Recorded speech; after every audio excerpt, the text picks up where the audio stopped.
para ayusin yung mga problema tulad nito, mga kababayan, na kinakaharap ng ating mga OFWs nalagay sa panganib.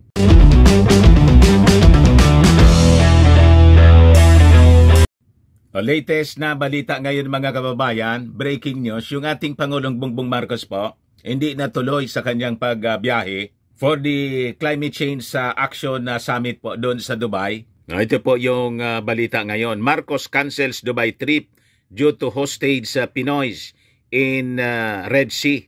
So ganun ka-concern ng ating Pangulong BBM.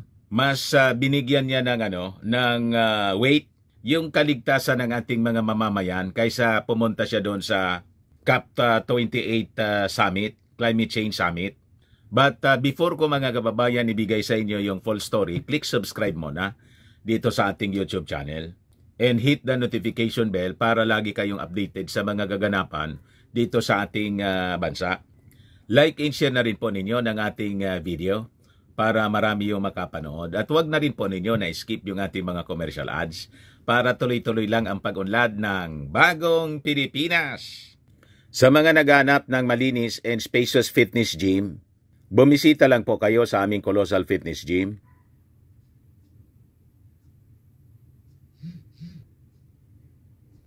We also offer GrabCar car rental with our brand new 2023 model ng Toyota Innova. We also accept booking for those who are planning to travel via PAL, Cebu Pacific and other airline companies, local and international, and bills payment for Meralco Bills, PLDT, etc. Ang Colossal Fitness Gym is located at 3rd floor Security Bank Building, Lanco Business Park, Legazpi City, Albay. For inquiries, look for Jilon Maravillas. Contact number 0966-802-0949.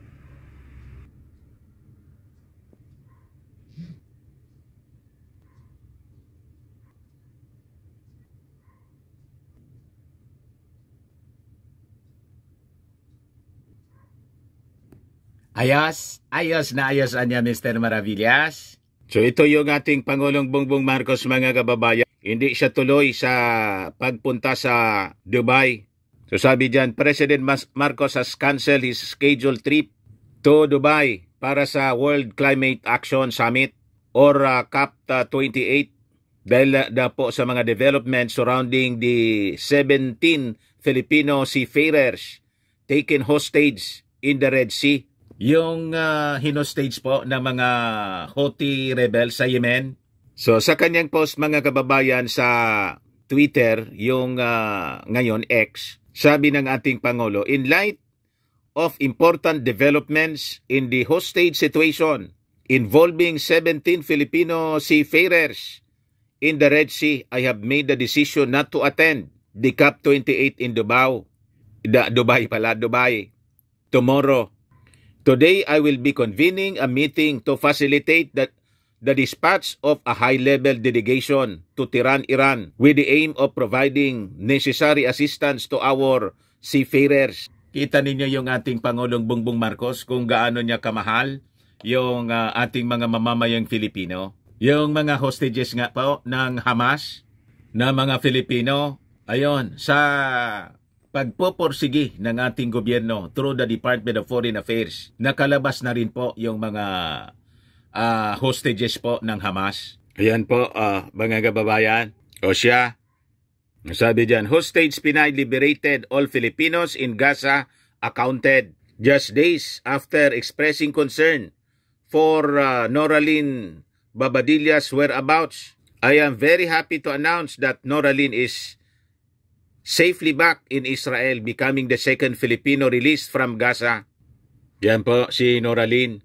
So yan ang sabi ng ating Pangulong Bongbong Marcos. Marcos shared the good news on his social media Wednesday, 4 days after the Philippine government confirmed that Jimmy Pacheco, a Filipino caregiver, was one of the 22 captives released earlier by Hamas at the early part of the truce with the Israeli government. So sabi ng ating Pangulo, With this positive development, I am pleased to inform the nation that all Filipinos affected by the war have been accounted for.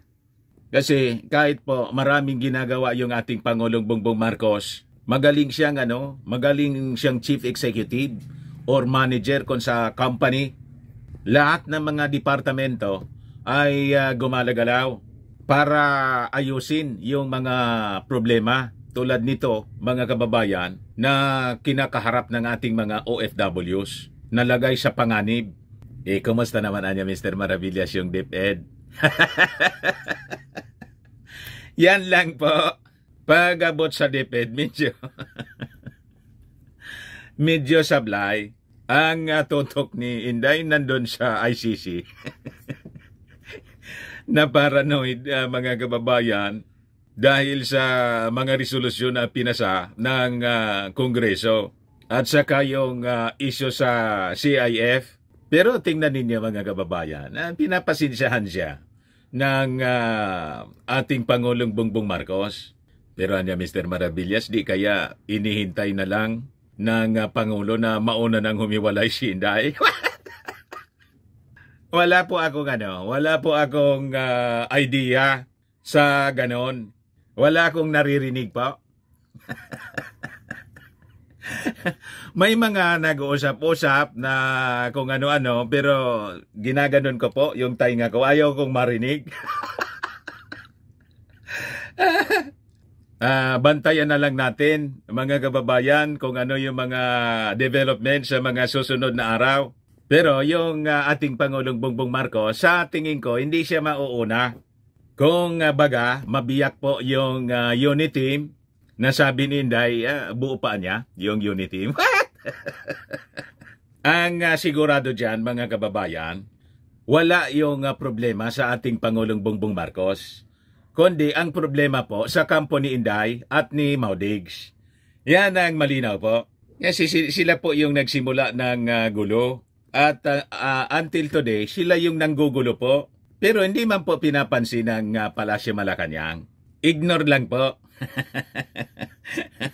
ng Palasyo Malacanang yung mga ginagawa ni Maudigs. So going back dito po sa di pagkatuloy, pag-cancel ng ating Pangulong Bongbong Marcos sa kanyang pagpunta sa Dubai.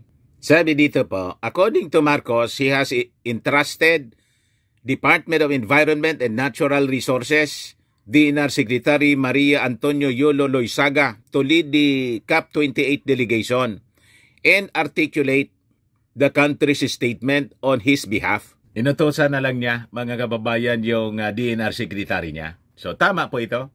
So last week, President Marcos assured the public that the government is doing all it can to ensure the safety of the 17 Filipino seafarers taken hostage by Houthi rebels in Yemen.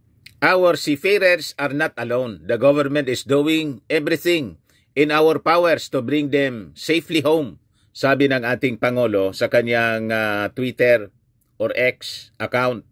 Yan po, mga kababayan, yung ating Pangulong Bongbong Marcos.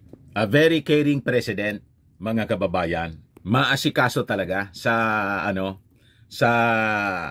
ating mga mamamayang Filipino, lalo yung mga ganitong sitwasyon. Ayun man lang po. Baka lang gusto ninyo itong itry, Firmax Firming and Lifting Cream. Pinapahid po sa mga pulses in affected area. Mainam po sa paninigas ng mga kaso-kasoan. Ito naman po, Automax Radiant Serum. Sa mukha naman yung application. Anti-aging po siya. You will look 10 years younger than your age. Sa mga cancer patients naman po, baka lang gusto ninyo itong itry. Nengxia Red Mixed Fruit Drink.